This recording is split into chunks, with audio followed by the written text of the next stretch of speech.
जो मर गए हैं उनके लिए शोक करना तो महान गलती है। कारण कि मरे हुए प्राणियों के लिए शोक करने से जो प्राणी शरीर छोड़कर गया है उसको महान दुख भोगना पड़ता है। शास्त्र की बात कह रहे, मनमानी नहीं। गता सुन गता सुश्य। जो शरीर छोड़ता है, अगर उसके पारिवारिक जन आंसुओं से रोते तो जितनी आंसू की बूंदें रज में गिरती उतने समय तक उसे नर्क में रहना पड़ता है। इसलिए कभी भी किसी का परिवार का कोई पधारे तो रो मत, नाम कीर्तन करो, प्रभु का सुमिरन करो। प्रभु के नाम कीर्तन से सब बात बच जाती। किस लिए रोना? जो हमारा प्रियजन उसको दुख देने के लिए रोए क्या? कदापि नहीं। जो पधार गए उनके लिए शोक करना महान गलती है। कारण कि मरे हुए प्राणियों के लिए जो शोक करके आंसू बहाता है उस जीवात्मा को दुख भोगना पड़ता है। पारिवारिक जनों को, ये अज्ञानी जन होते हैं। कुछ लोग तो मतलब ऐसे होते हैं कि उनको रोना ही रोना है। वो एक संगोष्ठी टाइप होती, गोष्ठी, 50 लोग बैठ के, मतलब हृदय में वो कोई बात नहीं, पर वो छाती पीटना है और वो रोना है, वो ऐसा सब नहीं। सत्संगी जनों के सब बाहरी बातें।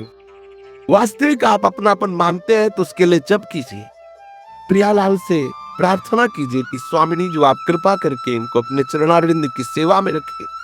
ये सब बाहरी बातें। सत्संगी जनों, खास जो भगवत प्रेम मार्ग में चलना चाहते हैं, चाहे वो विरक्त वेशधारी हो या गृहस्थ वेशधारी, प्राणियों को उसको दुख भोगना पड़ता है। जिसका शरीर छूटता है, पारिवारिक जन बैठ करके शोक सभा मनाते हैं, रोते हैं। नहीं, कीर्तन करना चाहिए, गीता जी सुनानी चाहिए, भागवत का अनुष्ठान करना चाहिए, नृत्य गान आदि। महा महोत्सव, ये महोत्सव है। शरीर छोड़ना एक महोत्सव है। संसारिक जन शोक करते हैं, यहाँ उत्सव मनाया जाता है। किस लिए? वो हमारी प्रियाजू की सेवा में गया, इतने बड़े पद का अधिकारी हो गया, हृदय में आह्लादित होना चाहिए। मृत आत्मा के लिए जो पिंड दान दिया जाता है, जो जल दान दिया जाता है, शास्त्र का सिद्धांत है कि वो उसे परलोक में मिलता है।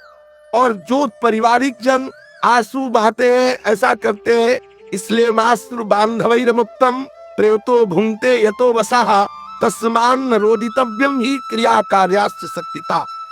मृतात्मा को अपने बंधुओं के द्वारा जो रोना, कफ आदि, ये आंसू और ये सब, तो ये सब उसको खाने को मिलता है। आंसू जो निकलते हैं, नार, श्लेष्मा, खखार, ये सब जो रोता है, ऐसे चीखता है, आए है, और वो सब गिर, वो उसको खाने को मिलता है और उसकी दुर्गति होती है। जो पारिवारिक जन उसके लिए रोते, ये शास्त्र की बात कह रहे, मनमानी बात नहीं कह रहे।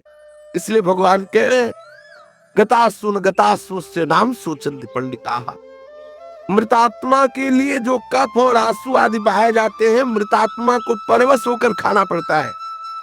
और जो अभी जी रहे हैं उनके लिए भी शोक नहीं करना चाहिए, क्योंकि उनका पालन पोषण, उनका जो भी प्रबंध, उनकी जो भी दशा, उनका जो भी भरण पोषण है, तुम्हें चिंता करने की जरूरत नहीं। चिंतन करो श्री हरि का, हरि संभालेंगे। प्रभु कहते हैं योगक्षेमम भाव्यम, मैं उसको संभालता हूं। आप सोच सकते हैं कि प्रभु ने ऐसा क्यों किया? क्योंकि अनंत जन्मों का हिसाब खत्म करके अपने जन्म को अपने घर में अपने नित्य सेवा में रख लिया। तुम्हें अपने स्वार्थ के कारण दुख लगता है, प्रभु ने बहुत गलत किया, क्योंकि तुम्हारे स्वार्थ की पूर्ति उस जीवात्मा से हो गई थी।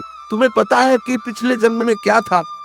30 वर्ष 20 वर्ष का संबंध हुआ तो तुमने अपना मान लिया, और अनंत काल से जो प्रभु का अंश है वो अंशी के समीप गया तो तुम्हें बुरा लग रहा है। वो अपने प्रीतम के समीप गया है, न जाने कब से बिछड़ा हुआ, तुमने तो बीच में उसे अपना प्रीतम मान लिया। तुमने तो बीच में मान लिया। वो तो सदैव अपने प्रीतम का था, भूल से ऐसा हुआ, अब वो अपने प्रीतम के पास गया है। गलती हमारी जो शोक कर रहे हैं, क्योंकि हमने बीच में मान लिया कि ये मेरा है। श्री प्रेमानंद जी महाराज के बताए गए वचनों को पालन करने वाला सदैव जीवन को सुख शांति से जिएगा।